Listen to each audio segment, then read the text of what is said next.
This episode relates Francisco Vasquez de Coronado's explorations in the American Southwest, as well as his search for the fabled seven cities of gold. Francisco Vasquez de Coronado lived from 1510 until September the 22nd, 1554. The second son of Juan Vasquez de Coronado y Sosa de Ulloa and Isabel de Lujan, Francisco was native of Salamanca, Spain. Of noble parentage, during his early manhood he held various governmental administrative posts. As the second son, he stood little chance of inheriting the family estates. Thus, in 1535, he set out to seek his fortune in New Spain, accompanied by the first viceroy of New Spain, Viceroy Antonio de Mendoza. He and Mendoza had become friends when they met at the Spanish court. After his arrival, he married Beatriz de Estrada, from whom he inherited a large fortune. In 1538, Mendoza appointed Coronado the governor of New Galicia, a province in northwestern Mexico. Many of the Spanish conquistadors spent fortunes in money and lives searching for the seven cities of gold. These explorers included Cabeza de Vaca and Hernando Coronado. The lost city of the lost city of Quivira was one of those cities. Other cities in the legend included El Dorado and Cibola. The legend of the seven cities of gold arose in 1535 when four shipwrecked survivors washed up on the shores of Texas. They walked overland, arriving at last in Mexico City. There they related tales that they had heard of vast wealth located in now called the Sonoran Desert. Their tale led many of the conquistadors' expeditions into the great desert to the southwest and the Great Plains. These tales appeared confirmed when Mendoza set Friar Marcos de Niza Estanvico on an expedition into the area in 1539. Upon their return, they spoke of having seen but not visited one of the cities. Mendoza began organizing a larger expedition to find these cities. To gather intelligence on the area, he sent Melchior Diaz, the commander of the outpost at San Miguel de Culican, to investigate. Diaz departed on November the 17th, 1539. He was to report back before Coronado's expedition departed in February. To finance the expedition, Mendoza and Coronado spent their own funds.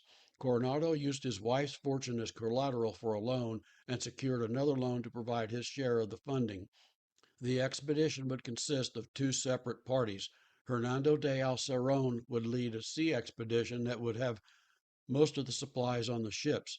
Alarcon was to sail up the Gulf of California, locate the mouth of the Colorado River, and meet the land expedition at a specified point to resupply them. Coronado would lead the expedition that would penetrate the interior to find the seven cities of gold. Melchior Diaz had not returned when Coronado was ready to depart. With all the soldiers, horses, and supplies assembled, Coronado set out anyway. The expedition included over 1,400 men and 1,500 animals to serve as food. The men consisted of about 400 Spanish soldiers. The remainder were native allies, and there were some slaves. The expedition would skirt the Gulf of California coast until it reached the Spanish outpost of San Miguel de Culican around March 23, 1540. Coronado would rest his men here for about a month. Coronado began his search on February the 23rd, 1540. Rumors of the seven cities of gold intrigued the Spanish as early as 1635. Francisco Vasquez de Coronado heard the rumors of the seven cities of gold that lay somewhere in the deserts to the north. He set out to find them and the wealth they promised. He departed San Miguel Culican on April the 22nd, 1540. His fleet departed San Miguel de Culican on their quest to explore the area of the Colorado River. Hernando de Alceron would depart by ship in May. The plan was for Alceron to find the mouth of the Colorado River and sail up it and rendezvous with Coronado's overland expedition. Coronado traveled northwest along the Gulf of California coast until he reached the Sonora River. The expedition followed the river valley until they found a pass that allowed them to go north to the Yaqui River. From there, he and his men followed the rivers and traversed passes until they crossed the present Mexico-United States border. They traveled through New Mexico and Arizona. Upon reaching the Zuni River, he encountered the Zuni people. Low on supplies by this time, Coronado demanded that he be allowed to enter their city. When the Zuni refused, Coronado attacked them and subdued the village. This was the celebrated Spanish conquest of Cibola. While resting in the city, Coronado sent out Melchior Diaz to meet with Hernando de Alceron's ship and retrieve their supplies. Coronado's expedition spent the winter in Cibola. A slave belonging to Coronado told tales of a rich land in the northeast.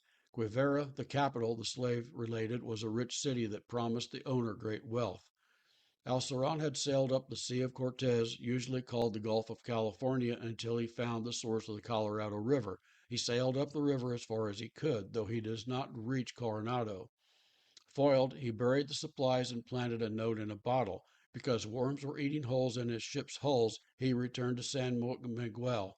Some local Indians had seen Alceron's men bury the supplies and traveled to inform Coronado. Coronado retrieved the supplies and read Alceron's note, which informed him of the reason he had departed. With fresh supplies, Coronado decided to embark on another expedition, following the tales of his slave. In the spring of 1541, he embarked on the search. During this expedition, groups from his expedition discovered the Grand Canyon and the Rio Grande River. These men were the first Europeans to see the Grand Canyon and the Colorado River far below. The expedition penetrated the vast prairies of North America, where Coronado and his men saw vast herds of buffalo. They reached northeast as far as the central Kansas. He did reach the city of Quivera, but found no riches. Upon questioning, the slave admitted the entire story was a fabrication. Coronado rewarded him with execution. Coronado returned to San Miguel de Culiacan, where he would live until his death on September the 22nd, 1554. His expedition was largely considered a failure. However, his discoveries opened the door to Spanish conquest of the Southwest in later years. The next episode relates the struggle between France and Spain to dominate Florida. Find out more about colonial history of the United States by purchasing the book Colonial American History Stories 1215 through 1664. The book is a timeline of events from Christopher Columbus to 1664. It is part of a larger series of 12 books, the Timeline of United States History series. The history at this time takes the reader up to the opening year of the Revolutionary War, 1775. I am currently writing 1776. You can find the books on my website, www.mossyfeetbooks.com. There are links to Amazon, Barnes & Noble, Google Play, and other online booksellers. You may choose to purchase the book in ebooks or softbound versions. An audiobook version is available on Google Play. At the conclusion of this series, I will compile the episodes into an audiobook.